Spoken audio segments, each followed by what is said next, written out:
Hi everybody, welcome back to Hot Seat with Thando. Thank you so much for tuning in. Today's topic is a very exciting one for me. And I think it just reminds me how when we were growing up, there was sort of a formula that we needed to follow where, you go through school, find a job that you like or the job that you studied for rather, and, work in that field until you retire. But the world is evolving and we are evolving as people, and we are now thinking more and more around multiple careers, and instead of just having that one great job, it's about what else can I do? How do I diversify myself? How do I remain relevant? And as a result, I found it exciting to be sitting with Thando today, who's going to share with us how she's able to juggle being a radio personality, a content creator, a mom, as well as a businesswoman. I mean, those are all the roles that she plays, and as to how perfect she is in playing that role, it really is not the point. The point is there is a real need for us to start diversifying and doing more than just the one job in order for us to survive. Thando, thank you so much for joining Hot Seat. Thank you. Welcome. Thank you. You know I've been trying to get you here for a while. And I know. The universe just never worked with us, but I'm so happy that finally, and this week I kept saying, 1 day to go, 2 days, and there was no cancellation. So yes, we are finally here. You are on the hot seat, and I'm so excited to have this conversation with you. But before we talk about all these things that you're doing and maybe the challenges and the great things that come with that, talk to me. Who is Thando? Penny, thank you for having me. I'm excited to be here. Like you said, it's been a long time coming, but as we know, the perfect time is the right time. I mean, and today that is for us, right? Thando Chabalala is a person who is actually living her passion currently. Born and bred in Soweto, and I grew up. Everywhere, because parents move around, things happen, parents split up. But you're born in Soweto. Yes, in Soweto. I was born in Mlapo, and then grew up at Dobsonville, eventually was in Diepkloof, and then moved to Naturen, and then and so on. Life happens. So move on towards the north, man. And I've been basically someone who's always been quite self-conscious and self-aware of their abilities from a very young age. Someone who's always loved speaking.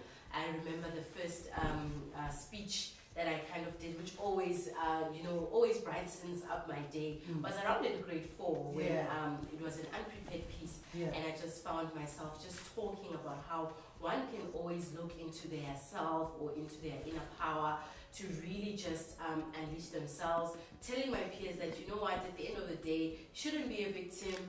And I think from that day... grade 4, you are telling your peers? Yes, I was in grade 4 is standard 2, right? Yes. No, standard 2. Standard 2, right? And that was one of my defining moments, and I think my love for speaking was born. And then life happened, and during our time, I don't know if our time, and let's clarify. Which time is our this? time, us 80s babies, millennials.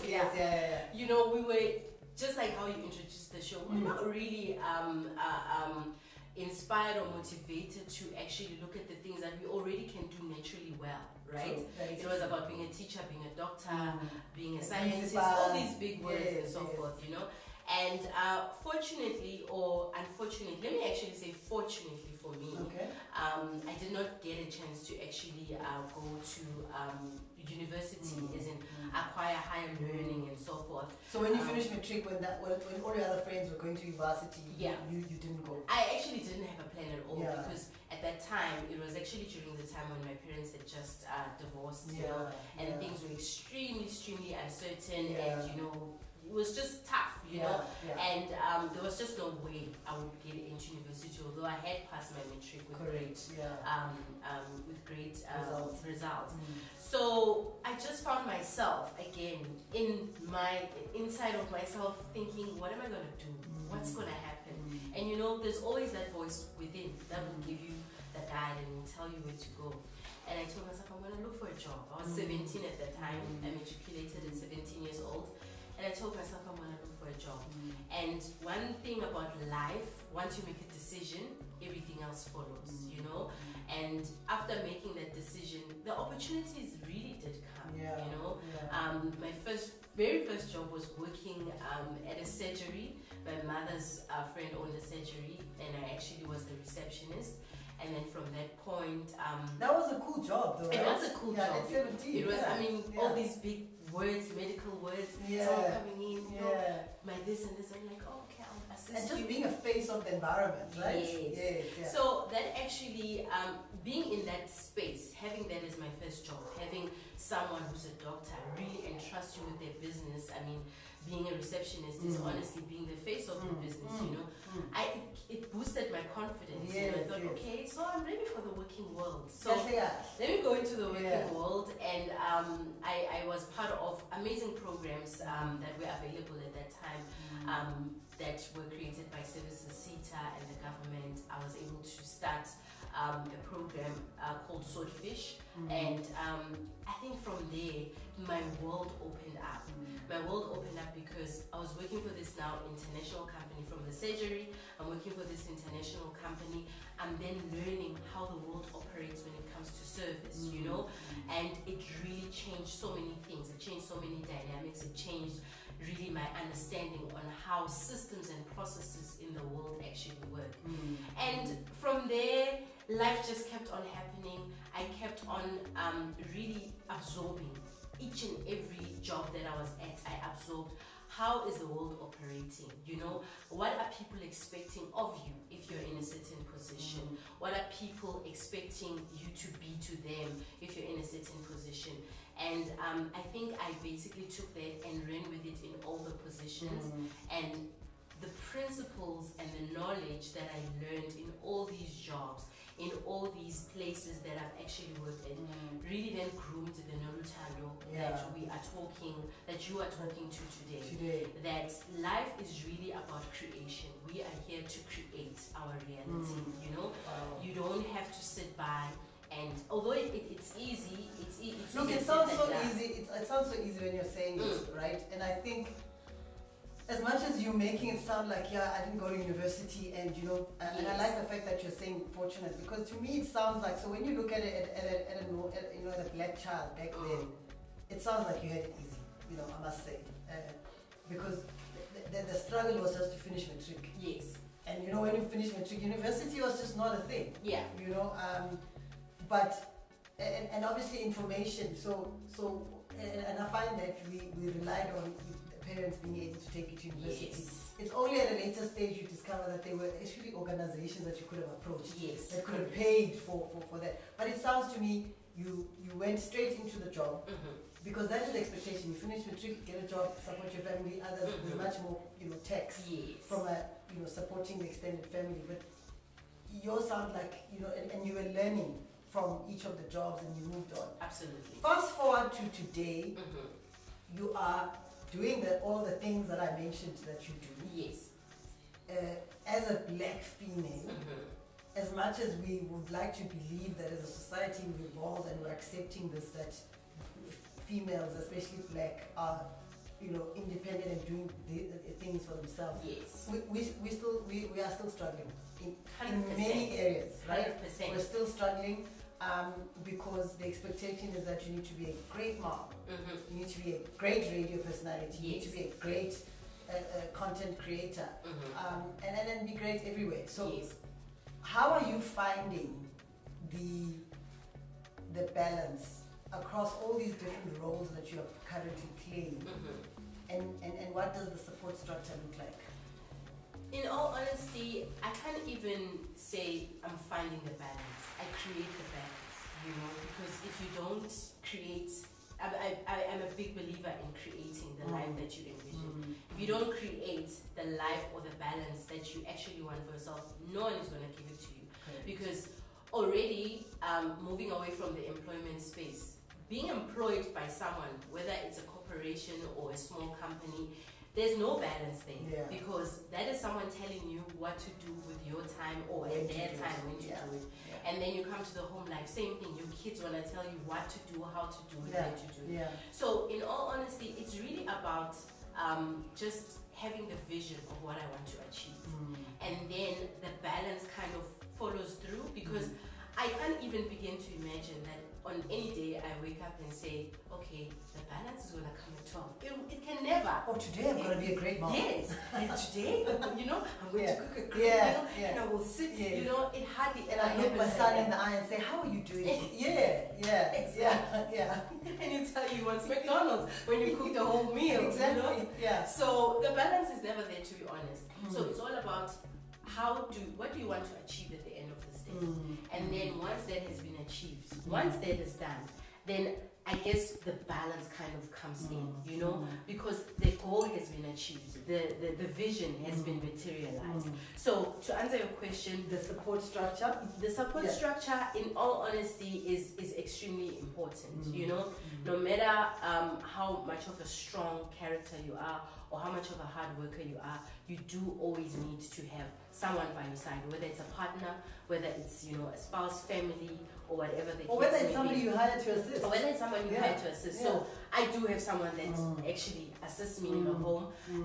My partner is there as well. When there are times when I would not like to see my kids. You know, I don't want to see them. Please, just when you feel like you want to come into my room, walk past. You know? Don't knock. Yes, don't knock. I'm okay. I'll see you tomorrow. So that is truly needed. It's truly needed because, you know, I mean, we saw our great-grandmothers, we saw our mothers, we saw our aunts, all the female figures in our lives doing amazing things, raising kids, selling things, going to work, you know, doing great things. And as great as that can be, at the same time, it can actually be quite consuming, you know. Going back to, you know, we've seen our grandmothers, but you see, when we refer to our grandmothers, and there's always a sound of struggle. It almost feels to me that in order for you to be regarded as strong and great and doing things, you have to have struggled. And I want to move away from that. I don't have to struggle. And it's around, you know, doing the show and having people here assisting me, and, you know, having the kids and having my husband next to me while I do the mothering, that, you know, it doesn't have to be a struggle. 100%. And I guess you're not making it sound like a struggle. You're saying, these are things I want to do. I therefore will create the structure that supports. I will create the time, you know, and also something very weird, not weird, but that can be frowned upon is, I don't want to see my kids. And that statement makes you sound like you're a bad mother. When you know, when you actually don't want to see them.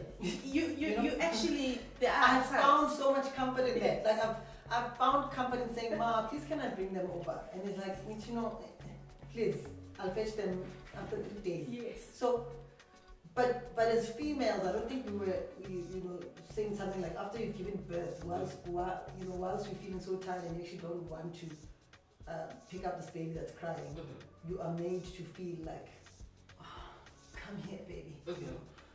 And you know, how are you finding that what you are doing now is contributing to changing that narrative? And how are you impacting the environment around you? Because you are a magnet. You know, what you're saying to me now is music to my ears, and I'm learning as you're saying. But what are you intentionally doing to change, to influence, so that we change the narrative? I actually would like to address the first part of your question, Penny, when you said that, you know, we were taught that the way of life is to struggle, right? Sure. And then you further on mentioned that the way I'm doing it or what I'm explaining doesn't seem like a struggle. To clarify, it is a struggle, right? But there are painful struggles and there are constructive struggles, right? Where a painful struggle is really eating away at you, you know, your individualism, you as a person, you as, you know, as Penny, you as Thando. I don't want to subscribe to that, you know, even though I may find myself unconsciously in that type of struggle. The minute I realize that, okay, I'm in a painful struggle, I need to actually do a shift.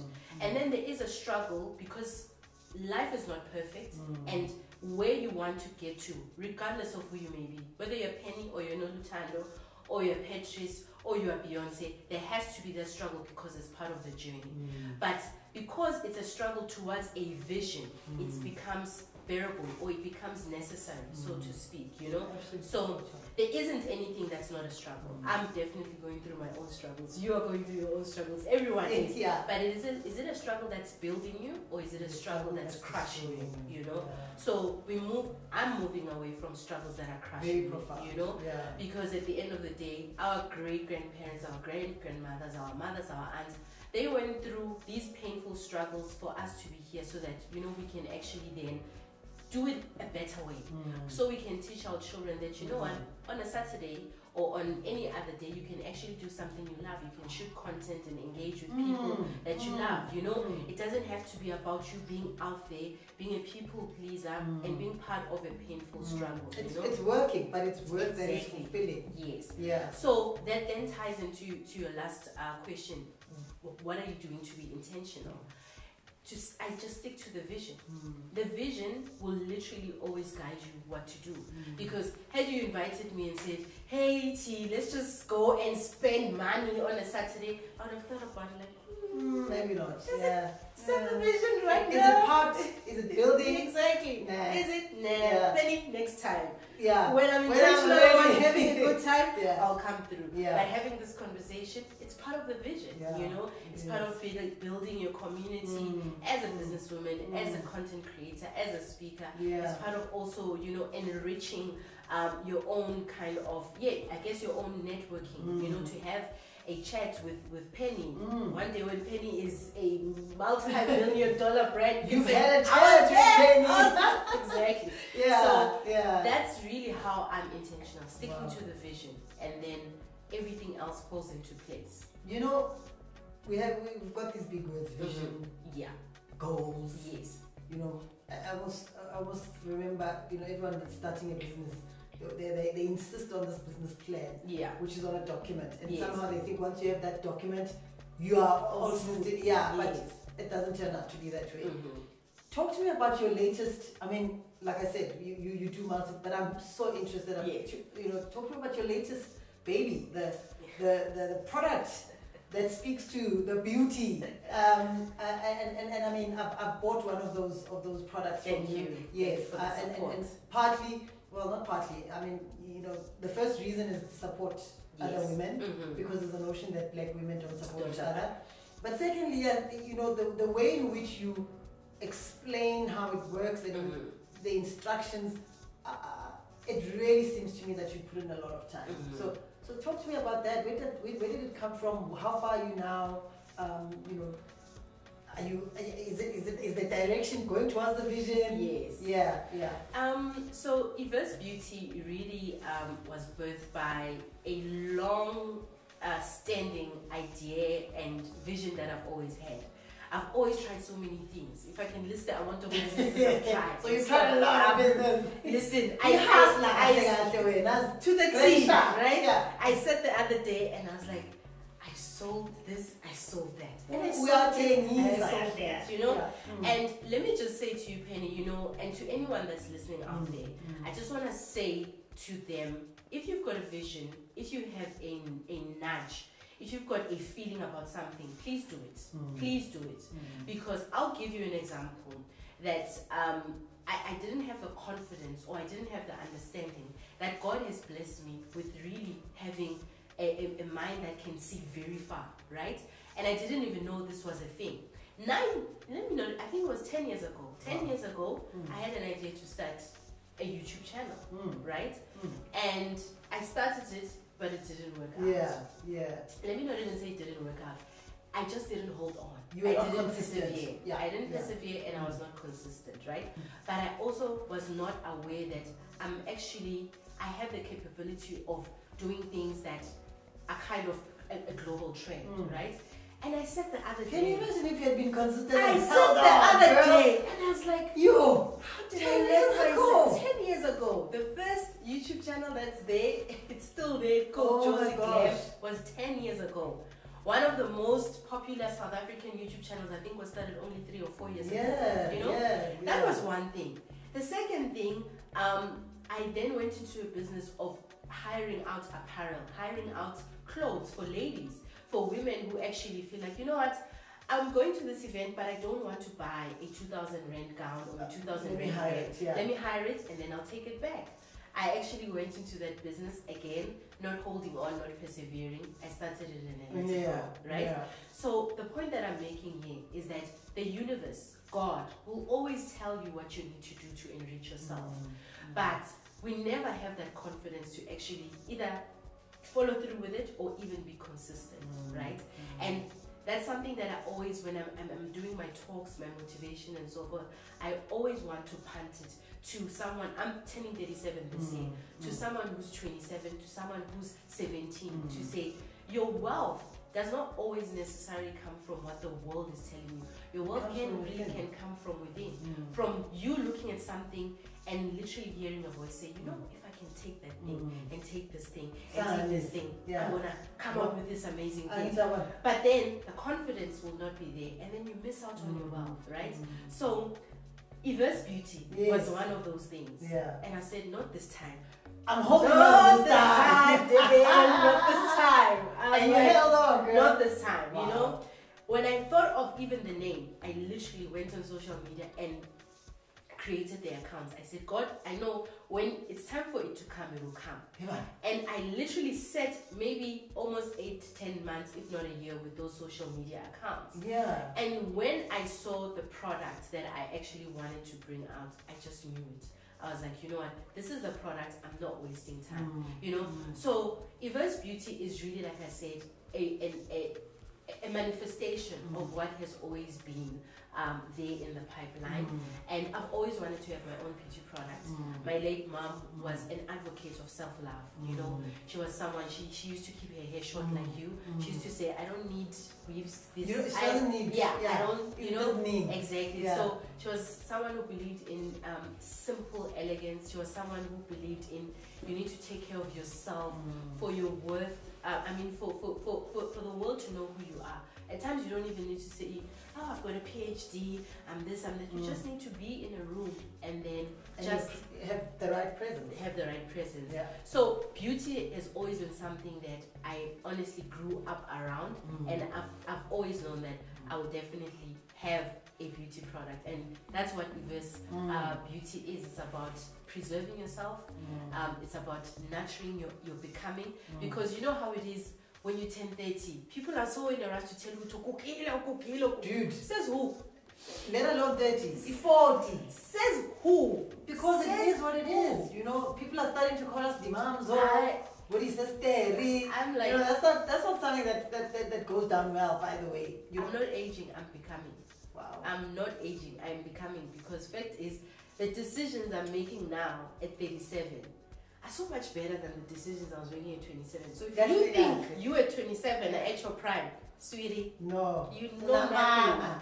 You know? Yeah. So I'm becoming, and that's what I want to affirm with E11, that whether you're a man or you're a woman, as you're getting older, you're not depreciating.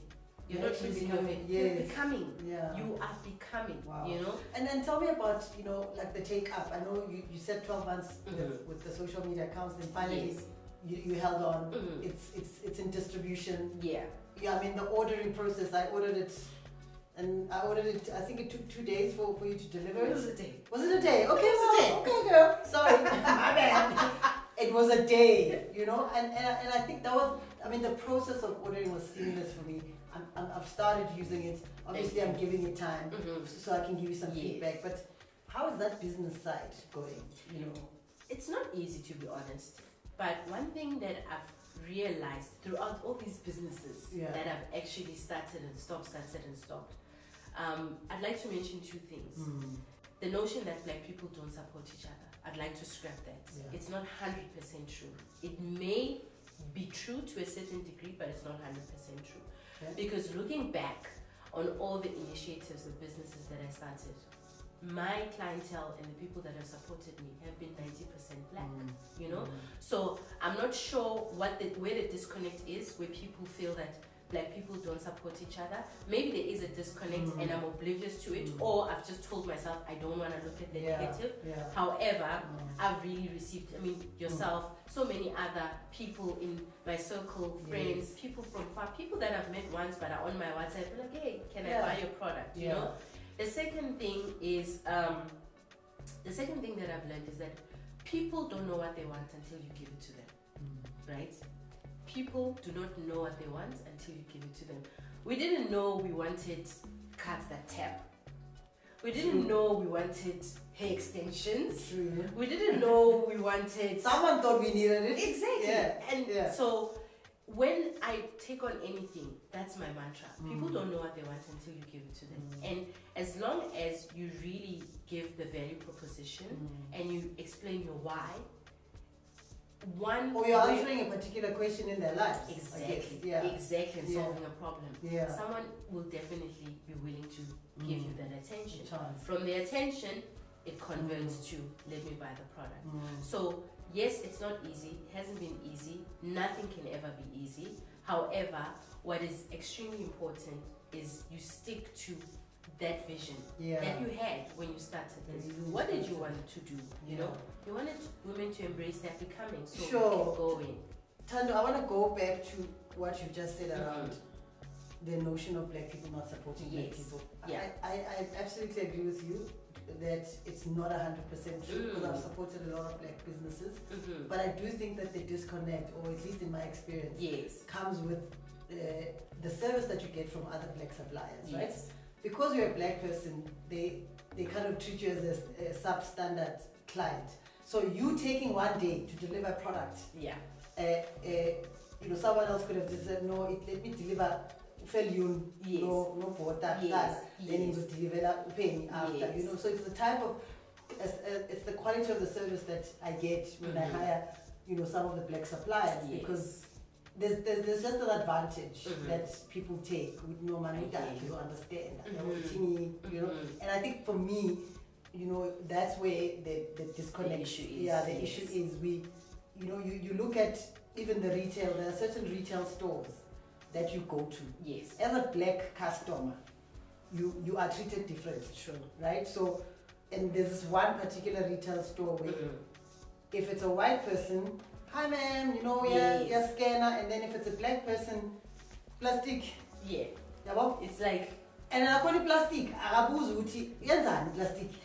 Do you get what I'm saying? So somehow you're automatically supposed to know, and no greeting, and so that for me speaks to that notion. I get you know, and the core. So I guess we need to then understand why is that? Is it because we've been taught and trained that black is not good enough? You therefore have to treat the Sarah better than Thando, and it probably goes deeper, much deeper than, you know, what we're talking about. But I do agree with you. I want to support black business. But let's level up with the service. Yes, definitely. So if you could deliver same day in your products to your clients, do that. Because then I get to tell my friend to say, listen, there's this product, just order it, you have it. Exactly. There's definitely an opportunity, and I definitely can agree with what you're saying. I've experienced it myself. Lots of other people also complain about the same thing. I guess it then boils down to the fact that we need to give feedback, you know, to those businesses. If it's someone that actually is running their own business, to say, you know what, you could actually do so much more. But what you need to do now is really level up, because you've got something amazing. You've got a $1 million business here, but you're actually operating it like, I don't know, something small, you know? So look, I think, you know, if feedback, there's very few people that can take feedback. True. I must make you laugh, and I know we're not here to talk about me, guys, but I must share the story with you. So my son was in a transport to school. You know, so I decided, you know, instead of this drop off and fetch, let me try, you know, a transport. So you know, I inquired school. They say, no, there's this guy that transports the children. Phone the guy, we agree, they come. You know, before I was a client, you know, it was, we do this, it was perfect, we signed. My son takes the transport, I think, for a couple of months. So first of all, he starts complaining about how this guy speaks to them. You know how kids are, you can't believe everything they say. But anyway, eventually then he said, no, this guy's pinching them, and you know, and I addressed it. So great. But what made me stop using that transport was on days where I decided to pick up my son, and I called the guy to say, listen, don't pick up my son, I'm picking him up. The guy would be upset that I'm disturbing his routine. I'm telling you, the guy would be like, no, but why do you should have told me earlier, because then I could have planned my trip. And I'm like, what is that? No, that is. You understand? But I don't think he applied himself when he responded because I was black. Yeah, but so if there was a true. Oh my God, I'm sure I was I know, okay, man, you know, I hear what you say, but he had the audacity to tell me that I'm messing up with his plans. To pick up when you're choosing to pick up your own son. Yeah, I understand. So that tells you the level of understanding of what the client is. And that should be a bonus. I mean, that's less work for him. Anyway, back to you, Thando. I just thought I'd share that story with you. So I'm very excited that your business is going, and you held on after so many attempts. You did held on, and I wish you all the best with that. I really think that it's a good product. And yeah, you know, maybe we can give away a few products. Let's see. Why not? You know, if you comment and say or have a question for Thando, we might just pick a few comments that deserve a winning. But let's move on to your radio personality career. How's that going? That is going well because I love speaking. I'm sure you can tell. You know, I knew that we were going to compete around, but we'll try and keep the airtime low. Yeah, so how's that going? It's really going well. I really am enjoying it because that is my first love. That is my true gift from God. Of all the gifts that God has given me, He started with that one, and it showed itself, like I mentioned, when I was in grade 4. You know, so I think that in any, and it's not even about the fact that it's a radio show. It's the fact that I get to speak to people. I get to connect with people. It could be anywhere, whether it's on stage, whether it is anyway, as long as I have the opportunity to actually speak to someone. And my thing is that I don't just speak for the sake of speaking. My thing is to really make the next person really feel and understand that they could, whatever situation they're in, the exact opposite of that situation exists. You know, you could be hungry, you could be homeless, and I'm not saying this is easy. I'm not saying this is something to just, kind of breeze over. But my main goal is to just instill that hope that the exact situation that you're in, the exact opposite actually does exist. And just try step by step to get to that place. It may not be an overnight thing, and it's definitely not going to be easy, but whoever you see yourself when you close your eyes at night, that's the person that you actually need to walk towards, So that's my first love. That's one thing that I can do at any point. By the way, I didn't pay for this motivational speak. No, she did not. No, I did not. She didn't. Yeah, but that is so empowering and inspiring. And I guess somebody sitting at home watching may think, I hear you, but my practical surroundings are not. I'm not mixed. I'm not in day to start shifting. Yes. Where how would you motivate that person?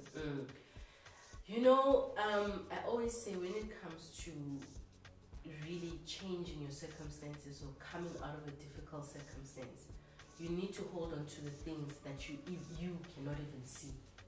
And I know it sounds contradictory because I'm saying you need to hold on as if you can hold on to something. As if it's tangible. Exactly. Yeah. But you need to hold on to the things that even you cannot see. And at the end of the day, or let me rather say, we live in a world that really pants the material and tangible things so much that people have forgotten the things that cannot be seen. People have forgotten the things that cannot be touched, that actually get you out of the rubble, get you out of a dark place. Listen to people that have been in the most dire situations. I mean, I like to watch that program about people stuck for some reason. They were in a plane, the plane crashed, and then they got into the sea, That person is nothing, but there's always something inside of you. There's always something inside of each and every human being that will actually direct you. And I know it for someone who's actually hungry right now. Don't tell me about something inside of me when I actually want bread. Yes, when I actually want bread. Yeah. But you need to then interrogate yourself. I'll keep asking this sister, this brother for bread every single day until when? I'll give you a typical example. I always go by this fast food place that we all love. We're obviously not gonna give them right? Right. And there's always been this very handsome young gentlemen who always will come and ask for money or something, you know. One day I said to him, you know what? Your budget is done with me, right? I'm done. I'm not going to give you. But I want to tell you something. God is going to trapa you. God is going to trapa you, you know? And I said to him, I said, you're so handsome. I don't know if anyone has ever told you. You've got 2 legs, 2 eyes, 2 hands, 2 feet. Yes. What exactly are you saying about your life and what has been given to you? If every single day you're going to beg like this, you know? And I said to him, I'm not judging you. And I'm not saying that you should be driving a BMW. I'm just saying, Guti, this was not God's plan for you. And the thing is, you are also not helping the situation. That's why I don't want to see you here ever again. I don't want to see you here ever again. You know why? Because you can see. You've got hands, you've got feet. You've got everything that every other person has to actually kind of climb out the dark hole that you're in. And these things I can speak with confidence, Penny, because during the darkest time of my life, I wrote my matric only eating green pepper. Literally, my mom was cutting green pepper. That was my matric. My mom didn't even think I was going to pass. Yes, I was literally eating green pepper, you know. But that thing inside says you're going to pass and you're going to make it. And that thing exists in each and every human being.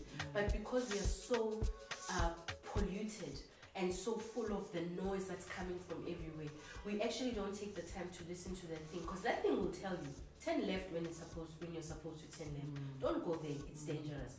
So what I would like to say to someone who's going through a very difficult time, please listen to your spirit. What is your spirit saying? Because Penny, even if you can give someone 10 million rands, I mean, we know shows where people like they blow it 14 million, right? 56 and million. You are back to poverty the next day. Yeah, that goes to show that there's not an alignment.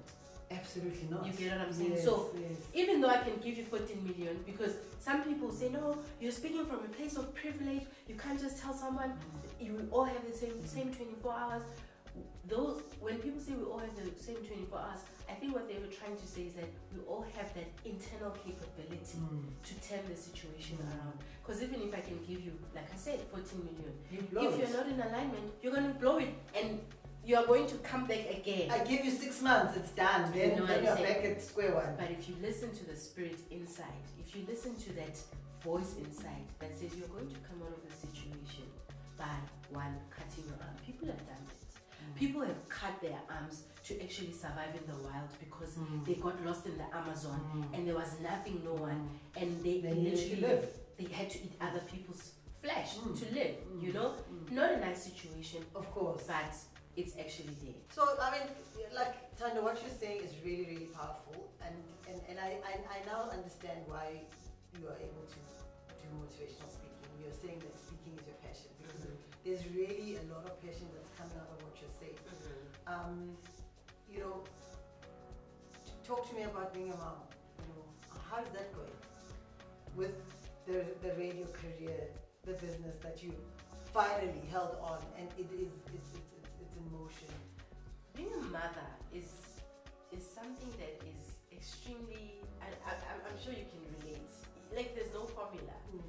And the first thing that comes to mind when anyone asks me about how's that going, really is the fact that I love it, although it's tiring, and I want to be honest, because I mean, but it's going, it's going, right? It's going. However, you know, there's a certain love that one has, or as a mother you have for your children, that really, really, really takes you to the depths of your potential. You know, being a mother is honestly, and it sounds so cliche to say it's a gift, but it is in many ways, because you look at your children and you literally see your future. Because I at times look at my daughter and my son and I'm like, you know, these are the people that are going to bring my grandchildren. So what am I doing today? Yes, what am I doing today to make sure that when their children come, they don't go through things? Yes, you know. So that's why I'm saying that being a mother is a gift in so many ways, because it unlocks you. It really unlocks you to a point where you know what to do even with your last resource. Like I said, that when I wrote my matric, my mom literally was preparing green pepper, you know, to somebody else, that may seem like, oh shit. But Kandaba was weird. You know, or like what was happening? But what was happening? She was down to her last resource. Yeah. She was down. You know, she sliced it up like she was going to do something Assignment, amazing with it. yeah, You know, yeah. and I'll never forget that day. You know, but she was down to her last resource, and that's what being a mother does. It unlocks you. You know, you could literally start cooking aloo, not knowing what you're gonna do. Because something must happen for these kids. Yeah. You know, Yeah. so I respect the fact that I respect motherhood in that light. Yeah. That it has taken me from someone who was really focused on only themselves, worried about themselves, to someone who now can think of the present and even the future. Okay, whatever I'm doing is for these ones and the ones after and the ones after. You know, so that really is how I'm enjoying motherhood. Cool. So lastly, what's next for Thando? I mean, we've mentioned a whole lot of things that you're busy doing. Yes. And this multiple streams of income and this career evolution of just doing what you want to do when you want to do and driving a lot of cars at the same time. Yeah. What's next? What else are you looking at doing? What does the future look like? I think I'll know when the voice speaks, right? Yeah. Because I said this voice. And you said this voice everyone has. Everyone has that I voice. must Everyone. make It's the voice that tells you what guy you like, what girl you like. You know? Yeah, what type of home you'd want. It's that internal conversation with yourself. It's that voice that makes you look at a certain guy and think, I love that car. Yeah. It always directs you to the things that actually are meant for you. Yeah. You know? Yeah. So when the voice speaks, and let me not even downplay this voice, when God, this voice is God. Yeah. When God speaks, I'll know what to do next. But for now, it's honestly really about doing everything at once. Like I said earlier, before we started, that we are in the era of the creative. And by creative, I mean, I'm not talking about artists and people that do paintings. Yeah. We are in the era of doing anything and everything that makes sense to you, as long as it's not killing someone or causing harm to the next person. Or doing everything and anything that matters. That matters. To survive on a daily basis. Yes. 100%. Yeah. I mean, I saw the other time an Asian lady who gave up apparently a 6 to 7 figure job to make is it bagels or something? Yes, it's bagels. And she was like, because it makes me happy, and I want to transfer that happiness to these bagels so that make the people. And it is actually very close to being $1 million business. Wow. This is actually showing us that at the end of the day, the world system, which has been great, that said get degrees, get PhDs, get this. Yes, that formula of going to school, get this and this. that, then get your first corporate job and streamline a career so that you can become the most senior person in that industry. It's no longer that ladder. It's funny how I interviewed a few ladies back when we were talking about careers no longer being ladders but a jungle gym. Like it must be exciting when you move from this one swing to the next, because it's different. 100%. It gives you different. It gives you different type of satisfaction. 100%. So a jungle gym is what we're really striving for, right? 100%. And I think it's doable. It's doable. I'll go back to the biblical times, Proverbs 31 woman. I've always had people say, you need to be a Proverbs 31 woman. I didn't know that lady owned land. She had a linen business. She did a lot of things. I forgot. I think she had about 5 things that she was doing. So this is not a thing of how we grew. But why didn't we know this? I think we knew it, but then we let it die. We let it sleep because the societal norm. Exactly. Women were seen as commodities. Exactly. Your places in the kitchen. Exactly. Yes, exactly. That's why. So we let that part of ourselves actually sleep. Yeah. But those parts or that part of ourselves is actually still alive. Absolutely. So I urge anyone that just like Penny, just like Thando, just like the next person, you can do many things at once, although they have to be things that matter to you. It shouldn't just be about, I'm doing many things because everybody's doing many things. Even doing one thing is just fine. But do the things that matter and unlock yourself. It's just about unlocking yourself.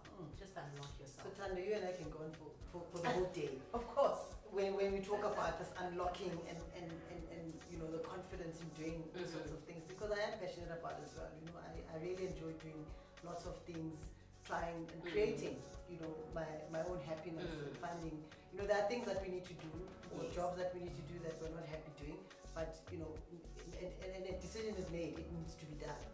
But try and find joy. Yes. And I think that's what I'm taking out of this conversation. Try and find joy in other things that you do that also will lead to an income, income stream. 100%. So thank you so much, Thando, for coming through to your Hot Seat with Thando.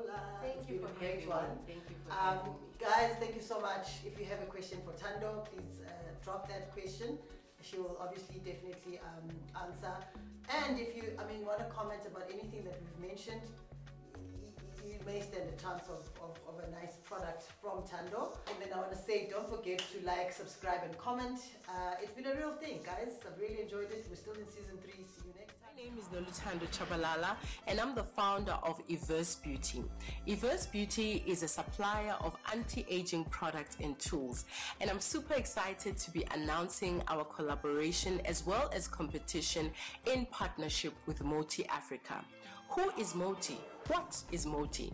Moti stands for Masters of the Industry, and MotiAfrica.com is an online skill sharing platform that addresses basic information on the industry that is currently not readily available to the creative sector. There is plenty of musical talent on the continent of Africa. However, the information that is needed by creatives to make a success of their talent and their creativity is actually scarce. Therefore, this platform provides a step-by-step narrative through videos for anyone wanting to enter the music industry, as it covers all that is needed right from the beginning. So, what is this collaboration all about?